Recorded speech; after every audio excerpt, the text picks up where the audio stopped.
Hey y'all. I'm sure y'all can tell I've been crying. I am laying in the bed in my tank top, and I got up, cooked breakfast, and checked my inbox on YouTube. I don't really, I don't really check my inbox that much. All my emails come to my phone, but I had an email come to me today, and it touched me in a way that I am not usually touched. Um, the older that I've gotten, I think I'm more sensitive to situations than I was when I was younger. When I was younger, I was more touch and go with situations where I didn't even try to slow down and think about it. Um, this email, a lady had written that her and her son, he's like 6, is having um, just a really hard time transforming, I guess, into she's now a single parent, and she's transforming into her new life as a single parent. And it really made me think. You guys who follow me on Twitter know that Nicholas just graduated from the 8th grade. And I, in the words of Steph, I felt some kind of way. I think I cried more at that 8th grade graduation probably than I've ever cried in a public place that, starting again, that was not a funeral.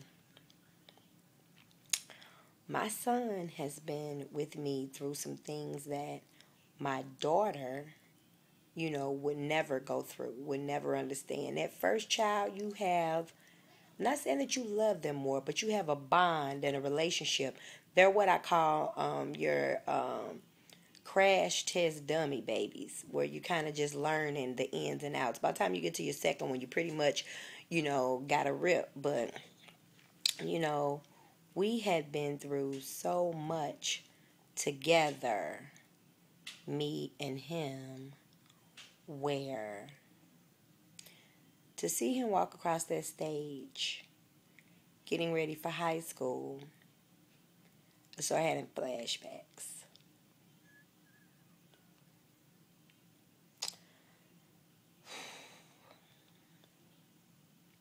This video is hard for me. I'm not really sensitive person where, I don't cry a lot. I'm not, you probably have never seen a video in 4 years of me crying. I'm really not crybaby-ish, but I do acknowledge and appreciate and gracious for the grace of God. Grace to me stands for, not even stands for, when I think of the word grace, I think of God protecting me from something worse while preparing me for something better. That is what grace is to me. I remember when my son was small and I had called myself, now I'm going to go back a little bit. Hold on. Okay, I'm good. 4 minutes. I'm going to go back a little bit. When Nicholas' dad and I separated, completed the relationship, Nicholas was maybe 2. And I went from my grandmother's house, living with my grandmother, to living with Nicholas's father. I had never lived on my own, and I had a job, but I've always been a princess type. I've always, even though I've known how to take care of myself, I've always been blessed with people in my life that took care of me. So, with me saying that, when I decided to move from Nicholas' dad's house, he told me, "You are never going to make it. You don't know how to fend for yourself. You've always lived with your mama and then you live with me and you need to just stay here so I can take care of you. But I had decided that I was going to leave. When I left, I didn't have any money and I had moved in with my cousin. My cousin is like maybe like 15 years older than me. So I was on the phone with her and me and him was like going back and forth. And she was like, you can come stay with me. So I packed my stuff and I went to stay with her. And he was like, you could go, but my son stays here and blah, blah, blah, blah, blah. Okay. And I was like, okay. I pretty much packed my stuff, packed all my stuff up there. Later on that night, I picked him up. He had to be about 2.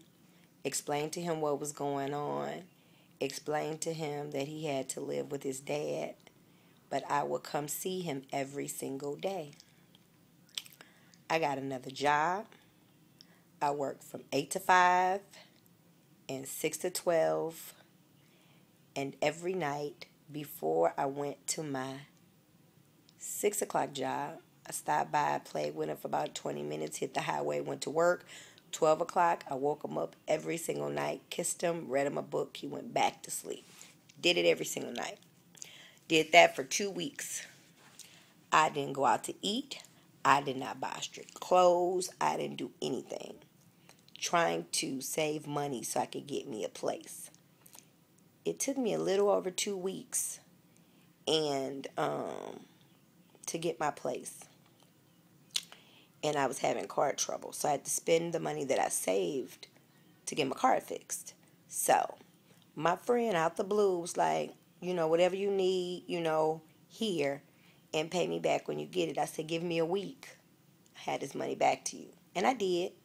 Needless to say, we moved in our first apartment, me and my baby. And it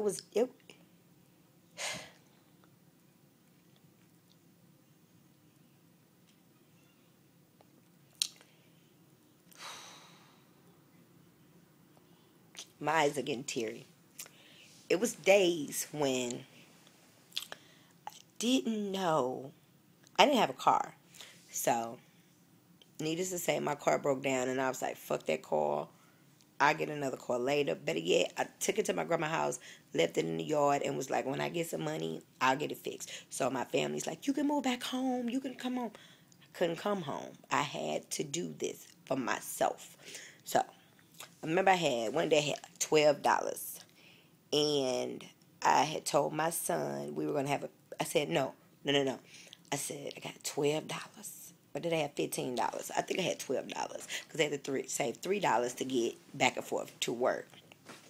So I had $12, and I went and bought hot dogs, pack of hot dog buns, some cereal, some noodles, some Prairie Farm juice, and I bought some cereal and some milk. And that's what we ate. I didn't have any furniture. I had a towel. I put 2 bath towels on the floor. And my son was like, we're having a picnic, Mommy. This is so fun. We didn't have a kitchen table. And I'm looking at him thinking, how am I going to do this? I'm not asking anybody for help. Not getting on no fucking welfare. How am I going to do this? So, I picked up another job. So now I'm working. Luckily, his father kept him. I got my car fixed. And it's been like that for me and him. And I told you this story to tell you not to give up. I'm telling you. Hold on. Yeah. Me and Carly should get a freezer pop. Everybody can get a freezer pop, Tiamat. Huh? Give everybody a freezer pop and let them pick their colors. Okay. All right. Sorry. And I'm telling you this story to let you know there is light at the end of the rainbow. It's light at the end of the tunnel. Don't get stuck where you are. in despair. Do not look at this as if, okay, this is the end for me.